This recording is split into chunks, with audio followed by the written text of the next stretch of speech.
Monsieur le Président, Mesdames et Messieurs les panélistes, Monsieur le rapporteur spécial, mes frères et sœurs autochtones, c'est avec humilité et respect que j'interviens devant vous au nom du mouvement Kanak en France. La Kanaki Nouvelle-Calédonie figure sur les listes des territoires non autonomes depuis 1986. Les relations entre le peuple kanak et le gouvernement français relèvent du droit international de la décolonisation, reconnu comme tel par l'accord de Nouméa de 1998 qui garantit la paix par le respect des droits du peuple autochtone. Aujourd'hui, la France a rompu unilatéralement les accords passés à l'envoi des troupes armées, plus de 1700 interpellations de militants kanaks, mais également plus d'une dizaine de jeunes, dont des mineurs, sont tombés sous les balles de milices racistes qui opèrent en toute impunité. Depuis mai dernier, notre pays est de nouveau à feu et à sang. Les causes de la crise actuelle sont connues.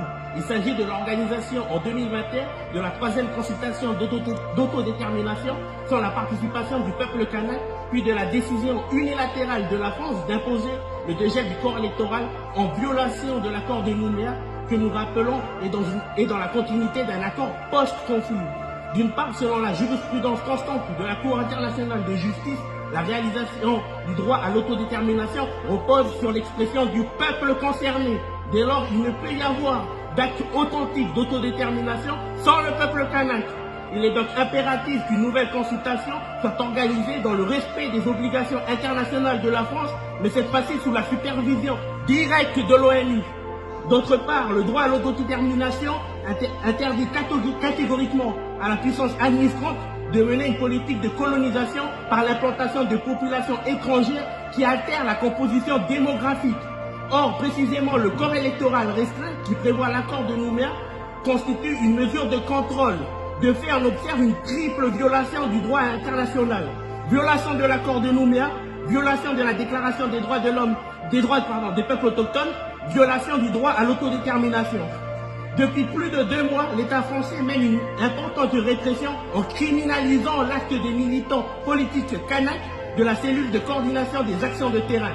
11 responsables de la CCLT ont été mis en examen, dont 7 d'entre eux ont été déportés à plus de 17 000 km dans des prisons françaises.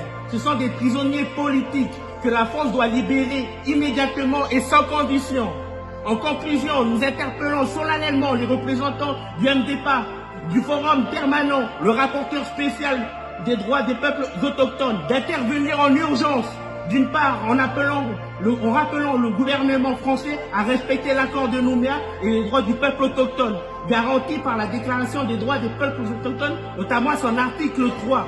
D'autre part, en envoyant une visite in situ du rapporteur spécial au vu des récentes violations des droits humains commises par l'État français. Cette visite serait organisée dans la continuité de la visite officielle du rapporteur spécial James Anaya de 2011 et de la mise en place de ces recommandations que l'on peut retrouver dans son rapport. Je vous remercie. Olete Atahuat.